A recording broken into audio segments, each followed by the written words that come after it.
In previous videos we learned what is the DL Workbench and how it helps you working with deep learning models.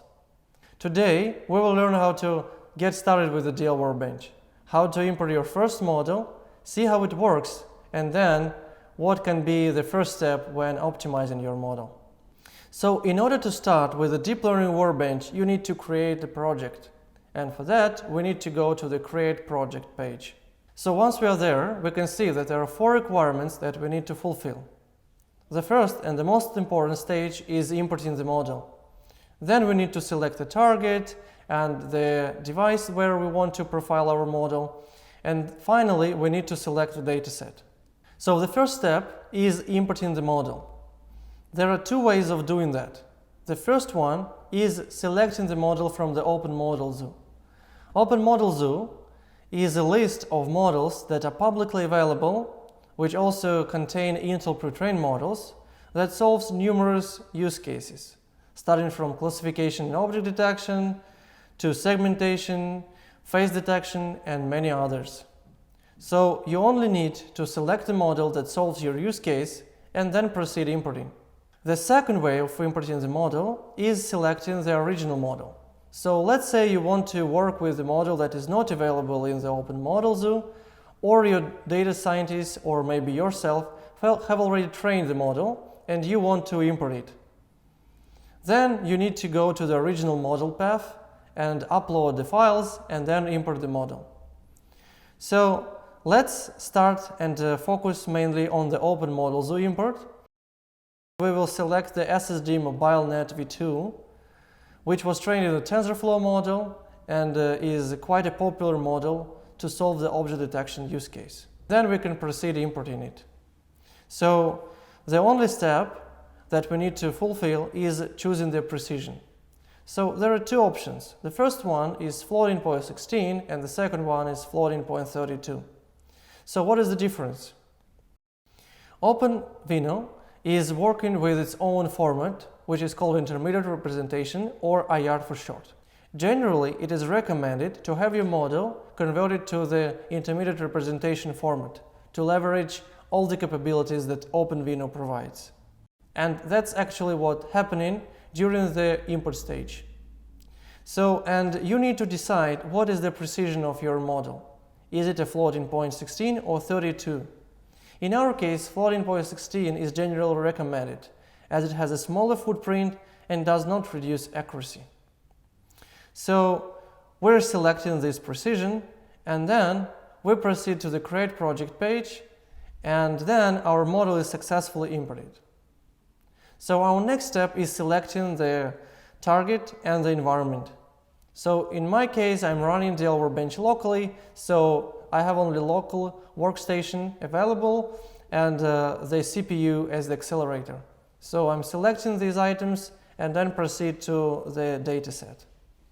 So importing the validation dataset means that you need to upload the dataset of one of the supported formats. So you need to understand what is the dataset that was used during the model training, and you need to upload the appropriate dataset. It shouldn't be the full dataset, it can be a subset, but it is very important to follow the format of the dataset that was used during the training process. As we can see, in the DL Workbench, there are numerous formats supported. They are ImageNet, Coco, PascalVoc, and many others. We also support the not annotated datasets. So in our case, we're working with the SSD MobileNet v2 trained in the TensorFlow, and it was trained on the Coco dataset. So how can we know where we can get the Coco dataset? We can use the tips to the right, we can use the documentation, and there we can not only read what is the structure of the Coco dataset, but also we can proceed to the website where we can easily obtain the archives with images. In our case, it's 2017 validation images, and then the annotations, which are also corresponding to 2017 challenge. Once we have downloaded the archives, we need to make some small preparation that is specific for the Coco dataset. If, for example, you're importing the Voc dataset, you don't need to make any special transformations on the dataset. So we need to unarchive our images and annotations, create 2 folders, images and annotations, and please Note that for the Cocoa annotations, we need to keep only the validation ones. So once we have done that, and we can see here the example, we can archive that folder, and this is the dataset that we can import. So we select this dataset, start importing the dataset, and once it is imported, we can see that it supports the object detection use case. That perfectly matches the use case that our model supports. So before we actually proceed in and creating the project, let me take a minute and explain you what is the not annotated dataset. So the not annotated dataset is just a collection of images. So when do I want to use the not annotated datasets? When I care about the accuracy, I want to perform accuracy-aware calibration, I want to measure accuracy of my model, then of course you might need the validation dataset, which is annotated. If you care about the performance or you want to perform default calibration, then you still can work with not annotated datasets. So it's up to you to decide whether you need it or not. So let's create the first project. We need to select the model, the environment, and the dataset. Again, we create a project and the first inference happens. So the first profiling experiment gave us that the SSD mobile net on my CPU gives only 17 frames per second. That's not so much, right? So before we actually start optimizing our model and preparing it for production, let's see whether this model actually works. So we need to go to the Perform tab and then to the Visualize Output ribbon, and there we can drag and drop any image and see how our model works on that. So let me choose this beautiful image with elephants, test the model on this image, and we can see that the model actually predicted 2 elephants. If we play around with the threshold with the model confidence, we can see that the model also predicted and found the elephant in the background. That's quite exciting. Then we can use another image with bears and see how model works with that.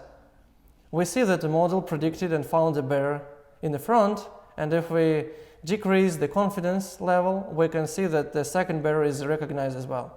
So our model works quite nice. But how can we proceed and optimize it?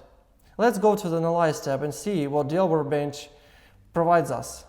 So we can see that the performance improvement is available, and once we click there, we can see that DL Workbench actually recommends us perform an in-date calibration of our model. That should dramatically increase the performance of the model. If you have any questions, if you want to provide some special feedback, please don't hesitate and ask us on the official Intel forum. Thank you very much for watching. See you. Bye-bye.